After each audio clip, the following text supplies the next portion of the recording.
স্ত্রী ছিল আবু উবাইদা রাদিয়াল্লাহু তাআলা আনহু। হযরত ওমর রাদিয়াল্লাহু তাআলা আনহু আবু উবাইদা বরাবর দরখাস্ত দিলেন, চিঠি দিলেন। কি দিছে? চিঠি দিয়েছে আবু উবাইদা বরাবর। চিঠির মধ্যে লেখা ছিল, আবু উবাইদা, আজকে ঈদ, আমি একটা আমার সন্তানের জন্য নতুন জামা কিনবো, কিছু খাবার দাবার কিনবো। যদি সময় থাকে, সিস্টেম থাকে, তাহলে আমাকে 1 মাসের টাকা অগ্রিম দাও, অগ্রিম দাও। এই কথা বলে একটা চিঠি লিখছে। কার কাছে? আবু উবাইদার কাছে। হযরত আবু উবাইদা তার হাতের মধ্যে যখন এই চিঠি পেলেন, আবু উবাইদা যখন চিঠিটা খুললেন, ওই চিঠির মধ্যে লেখা আছে, অর্ধ পৃথিবীর শাসক হযরত ওমর বাইতুল মাল থেকে অগ্রিম 1 মাসের টাকা ধার চাচ্ছে। আবু উবাইদা এই চিঠি যখন খুললেন, চোখ দিয়ে পানি চলে আসলো। হায় রে ওমর, অথচ চাইলে টাকার অভাব, চাইলে পুরো টাকার অভাব থাকার কথা না, খাওয়ার অভাব থাকার কথা না। যদি নিজের অন্তরের মধ্যে যদি একটু লোভ করতো, একটু যদি চুরের বুদ্ধি তার মাথায় যদি থাকতো, একটু যদি ধান্দার চিন্তা যদি মাথায় থাকতো, ওমর এগুলো অভাব থাকার কোনো কথা না। আবু উবাইদা এই চিঠি যখন খুললেন, চোখ দিয়ে পানি চলে আসলো আবু উবাইদার। আবু উবাইদা ওমরের কাছে আবার রিপ্লাই চিঠি দিয়েছেন। চিঠি দেওয়ার পরে হযরত ওমরের কাছে যখন চিঠিটা যখন গেল, হযরত ওমর রাদিয়াল্লাহু তাআলা আনহু খাম থেকে যখন চিঠিটা বের করলেন, বের করার পরে ওই চিঠির মধ্যে 2টা প্রশ্ন আবু উবাইদা করেছেন। কয়টা প্রশ্ন? জোরে বলেন, কয়টা? 2টা প্রশ্ন আবু উবাইদা করেছে। আল্লাহর সাহাবী ওমর রাদিয়াল্লাহু তাআলা আনহু চিঠি যখন খুললেন, 2টা প্রশ্নের মধ্যে প্রথম যে প্রশ্ন ওমর দেখতে পেয়েছেন, প্রথম প্রশ্ন হলো, ওই প্রশ্নের মধ্যে লেখা আছে, ওমর, আমি তোমাকে 1 মাসের বেতন অগ্রিম দিতে পারবো, আমার কোনো সমস্যা নাই। তবে তুমি এটা বলো, বেতন নেওয়ার পরে তুমি 1 মাস জীবিত থাকবা কিনা? জীবিত তুমি যে টাকাটা নিবা, একজন দিবে বলে তুমি নিচ্ছ, কি দিছেন?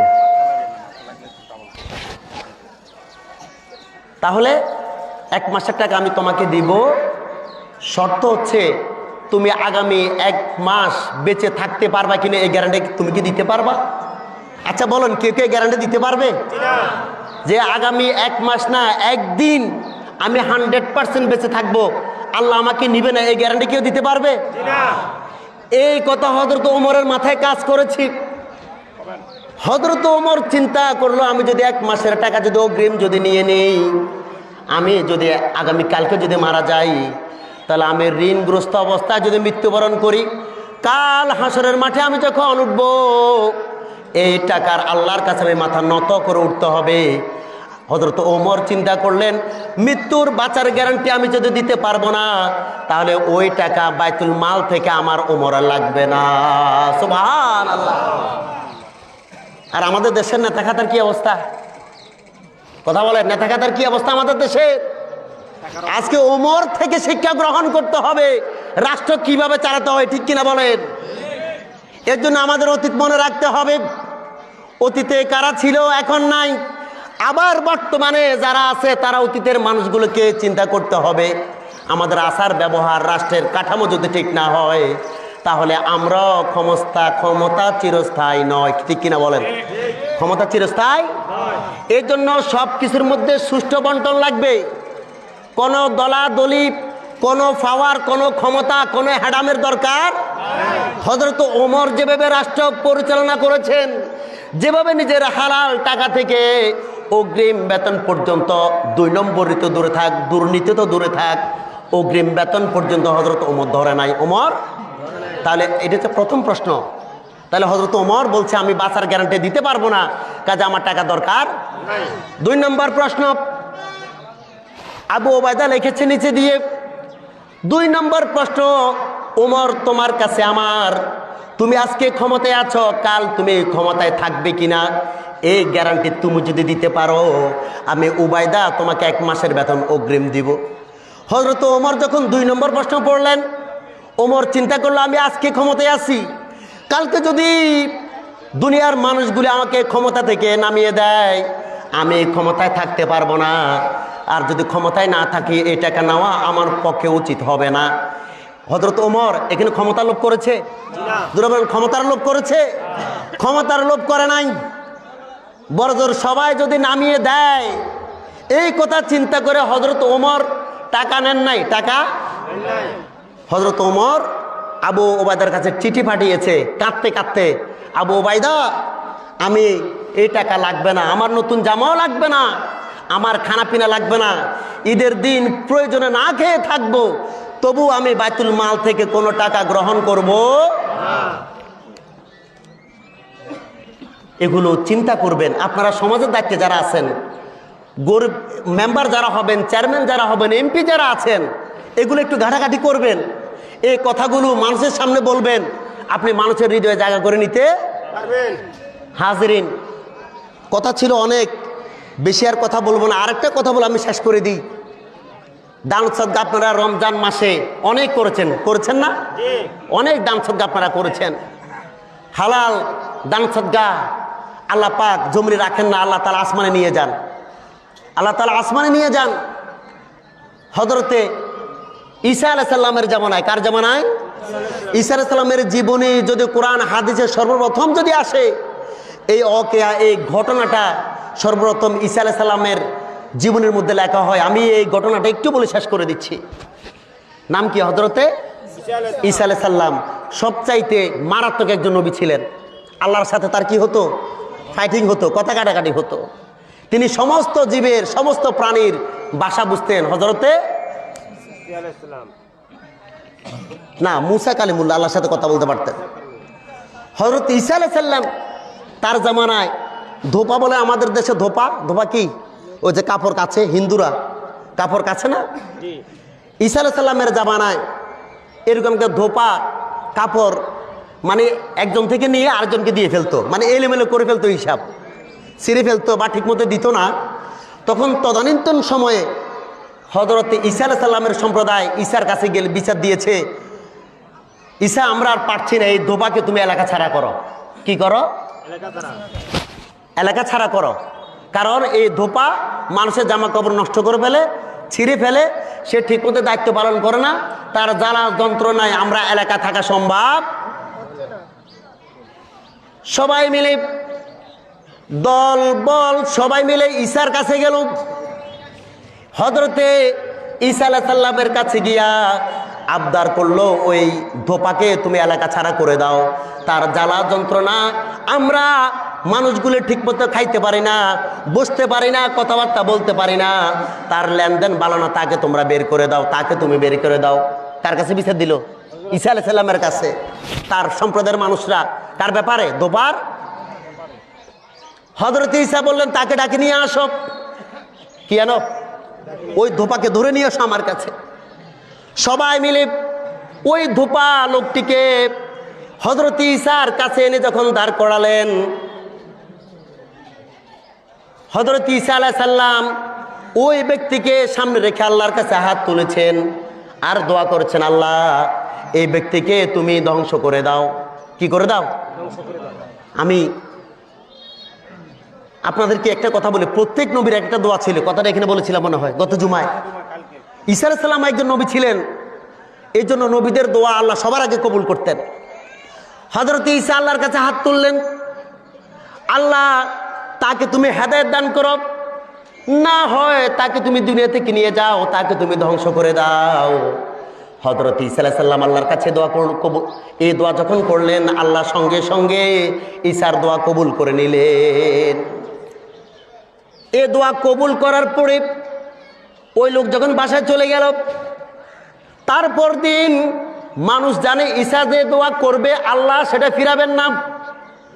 সমস্ত মানুষ দেখলো ঈসা তার মৃত্যু কামনা করেছে, তার মানে নিশ্চিত ধোপা মরে যাবে, ইন্তেকাল করবে।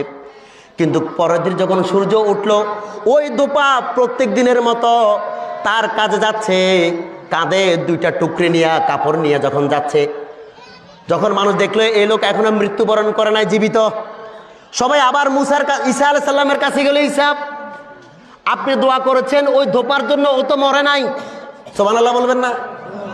ওই লোক মরে নাই। ঈসা আলাইহিস সালাম অবাক হয়ে গেলেন, কি ব্যাপার? আল্লাহ আমার দোয়া ফিরায় না, কোনোদিন ফিরায় না, ফিরাবেও না, কিন্তু আমার সমস্ত দোয়ার মধ্যে ধোপার যে দোয়া করছি তার মৃত্যু কেন হলো না? আবার ওই ধোপাকে যখন ডাক দিছে আবার ঈসা আলাইহিস সালাম, তাকে ধরে নিয়ে আসো। আবার যখন ধরে নিয়ে সামনে বসাইছে, ঈসা সর্বপ্রথম প্রশ্ন করছে, তুমি আজকে কি কাম করছো? প্রশ্নটা কি? তুমি আজকে কি কাজ করছো? ওই ধোপা অবাক হয়ে গেল। হযরত ঈসা আলাইহিস সালাম বললেন, তুমি কি কাজ করছো? মা সনাতুল আলিয়াউম, আজকে সকালবেলা ঘুম থেকে উঠার পরে সত্যি করে বলো তুমি কি কাজ করেছো? ওই ধোপা বলে, কলা মা সনাতু, আমি তেমন ভালো কাজ করি নাই। আমি কোনো ভালো কাজ করি নাই। হযরত মুসা বললেন, তোমার কাঁধে যে কাপড় টুকরা আছে খোলো, কাপড়টা আমার সামনে রাখো।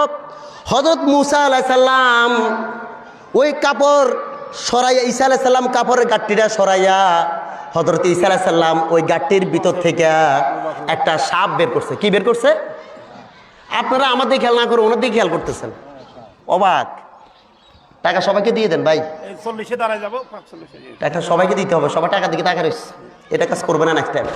তাহলে যখন কাপড়টা যখন খুললো, মুসা আলাইহিস সালাম কাপড় গাঁঠিতে কি বের করছে? একটা, এই সাপের মুখের মধ্যে আপনার পিন মারা। কি মারা? তার মানে ঈসা আলাইহিস সালাম জানতেন তাকে আল্লাহ যে ধ্বংস করবেন কি দিয়া? সাপ দিয়া। কিন্তু সাপ তো আল্লাহ পাঠাইছে, কিন্তু তাকে কামড়ালো না কেন? ঈসার প্রশ্ন হলো এই জায়গায়। কাপড়ের গাঁটটি থেকে যখন এই সাপটা বের করলো, সবাই দেখছে না সামনে, সবাই অবাক। ওই দোপা নিজেও অবাক, আমার কাপড়ের মধ্যে এই সাপ থেকে আসলো। হযরত ঈসা আলাইহিস সালাম এই সাপ তাকে ধরার পরে মুখের মধ্যে যখন ক্লিপ মারা দেখতে পারলেন, সাপের মুখের মধ্যে এটা মারা, ওই ধোপাকে কামড়ানোর ক্ষমতা বন্ধ করে দিয়েছেন কে? আল্লাহ বন্ধ করে দিয়েছেন। এটা দেখার পরে দোপা বলল, ঈসা, আমি ঘর থেকে 2টা রুটি নিয়ে বেরিয়েছি। কয়টা রুটি? 2টা রুটি নিয়ে বেরিয়েছি। কোন কোন বর্ণনায় 3টা, কোন কোন বর্ণনা 4টা রুটি। ওই দোপা বলল, ঈসা, আমি যখন আমার কাজের মধ্যে যখন আমি যাব, রাস্তার মধ্যে দেখলাম একজন ক্ষুধার্ত ব্যক্তি খিদায় চটপট করছে। কি করছে? খিদায় কাতরাচ্ছে। ওই ঈসা, আমার 2টা রুটি থেকে 1টা রুটি আমি ওই ক্ষুধার্ত ব্যক্তিকে দিয়ে দিচ্ছি। সুবহানাল্লাহ বলেন। আমি আজকে সকালে আমল এটাই করেছি। হযরত ঈসা বললেন, তো পারে আল্লাহ তোকে দংশনে সাপ দিয়া তোকে মারার কথা ছিল, তুই যে একজন ক্ষুধার্ত ব্যক্তিকে 1টা রুটি দিয়েছিস, তোর ভালো কাজের কারণে আল্লাহ সাপের মুখের মধ্যে মোহর মেরে দিয়েছেন। সাপ তোকে দংশন করতে পারে নাই। সুবহানাল্লাহ বলেন। ওই দোপা অবাক হয়ে গেল। আর সঙ্গে সঙ্গে আল্লাহ পাক রব্বুল আলামিন ওই দোপাকে হেদায়েত করে কালিমা পড়াইয়া দিছে। এখন আমার প্রশ্ন হলো, দান সদকা করলে বিপদ বাড়ে না কমে? জোরে বলেন, বিপদ বাড়ে না কমে? যারা বাইক চালান, যারা গাড়ি চালান, সব সময় দান সদকা করবেন। দান সদকা করলে বিপদ থেকে বাঁচা যায়, মৃত্যু থেকে বাঁচা যায়। বুখারী তিরমিজির বর্ণনা, আল্লাহর হাবিব সাল্লাল্লাহু আলাইহি সাল্লাম বললেন, ইন্না সাদাকাতা লা তুতফিউ গাদাবার রাব্বি ওয়া তাদফাউ মিয়াতুস সাওয়ি। অল্প বয়সে বাইকে অ্যাক্সিডেন্ট হয়ে মানুষ মারা যায় না? যায় না? এই বাইকের অ্যাক্সিডেন্ট থেকে যদি ইয়াংরা যদি বাঁচতে চান, তিরমিজির 664 নম্বর হাদিস, আপনি বেশি বেশি দান সদকা করবেন, আপনার মৃত্যু কোনোদিন হবে না, কোনোদিন হবে না। এই সাক্ষী আমি নিজে। আমার এই হাতে দেখতেছেন এখানে, আপনাদের এই রোডে রাতের 1টা 2টা 3টা প্রাইভেট কার, আমার বাইক আমি প্রতিনিয়ত চালাইছি। অ্যাক্সিডেন্ট হয়েছে, কিন্তু আমি বাঁচার কথা না। একমাত্র মা দোয়া আছে আমার সাথে, আমি এতটুকু বলতে পারি। আর যখনই হাতে 2 টাকা 5 টাকা থাকতো আমি দিয়ে দিতাম। এখন একটু ক্রাইসিসের মধ্যে আছি, কিন্তু আজ থেকে 1 বছর আগে এত ক্রাইসিসে ছিলাম না, আলহামদুলিল্লাহ। এর জন্য যারা বাইক চালান, প্রাইভেট কার চালান, দান সদকা করবেন। দান সদকা করলে আল্লাহ বিপদ থেকে বাঁচিয়ে দিবে। হাদিসের মধ্যে আসছে, অপমৃত্যু থেকে আল্লাহ তাআলা হেফাজত করবেন। সুবহানাল্লাহ বলেন। হেফাজত অপমৃত্যু থেকে। ঠান্ডা মাথায় চিন্তা করবেন, যারা দান সদকা করে তাদের সম্পদও কমে না, তাদের বিপদও বাড়ে। এই জন্য আপনারা এদিকে খেয়াল রাখবেন। এই হাদিয়া, তারাবির, ইফতার, ইমাম সাহেবের, খতিব সাহেবের, ঈদগাহের এই দান সদকাগুলো আপনারা কখনো বন্ধ করবেন, সাধ্যমতো চেষ্টা করতে থাকবেন। আল্লাহ পাক আমাদের সকলের এই খেদমতকে কবুল করুক বলে আল্লাহুম্মা আমিন। কটা বাজতেছে? হাজরিন, গতকালকে আমি আপনাদের এখানে একটা কথা বলেছিলাম যে কিছু টাকা হারাইছে, বলছিলাম না হুজুরের? এই টাকাটা পাওয়া গেছে, আলহামদুলিল্লাহ বলেন। আমি হুজুরকে ফোন দিয়েছিলাম মাগরিবের পর, আলী হুজুর টাকাটা পাইছেন? আমারও বলতেছে দূর মিয়া কি টাকা পাইবো, এটা তো নিয়ে গেছে কে শেষ। আমার বলছেন না কথা এটা? এর 15 মিনিট পর আমার কল দিয়ে বলতেছে টাকা তো পাইছি। তো যাক, আমি আর কিছু বলি নাই। তবে এখানে একটা জিনিস চিন্তার ব্যাপার আছে, যে টাকাটা দিছে আসলে প্রকৃতপক্ষে সেই মানুষ, সেই মানুষ। আপনি আমি ভুল করে অনুশোচনা করি, কথা কয় না কি রে ভাই, টাকা রয়েছে কথা বলে না। আপনি আমি ভুল করে অনুশোচনা করি, চুরি করি জীবনে জীবনে এখানে এমন কোনো মানুষ নাই যে চুরি করেন নাই। কম বেশ মিথ্যা কথা, চুরি করা, মানুষের হক নষ্ট করা করছেন, কিন্তু যাই বলেন না ভাই আমার ভুল হয়ে গেছে ধরেন। বহুত মানুষ এখানে এমন আছেন। কিন্তু আমার ওই ভাইটা, আমার মনটা চাচ্ছে কালকে এটা শোনার পর থেকে এখন পর্যন্ত আমি তার কথা বলি নাই। আল্লাহ তার অন্তর কি রাখছে? হেদায়েত। কথা বল, রাখছে না? রাখছে না ভাই? সেই আল্লাহর কাছে রয়েছে যে ভুল করে অনুশোচনা করেছে। আর আল্লাহ এটা বলেছেন, আল্লাহ বলেছেন আমার রাগের চাইতে আমার রহমতের ভান্ডার আরো বেশি বড়। সুবহানাল্লাহ। আল্লাহর ক্ষমার দরজা গুসার চাইতে, রাগের চাইতে আল্লাহর ক্ষমার দরজা আরো বিশাল বড়। তার মানে বুঝতে হবে যে ভাইটা চিন্তা করে এটা এখানে রাখি গেছে, সে চিন্তা করেছে না এই কাজটা আমাকে করা উচিত হবে না। কিন্তু এই জিনিসটা যাক, আমরা সকলে তার জন্য দোয়া করি, আল্লাহ এই উসিলায় তার সকল অভাব দূর করে দিক বলে আল্লাহুম্মা আমিন।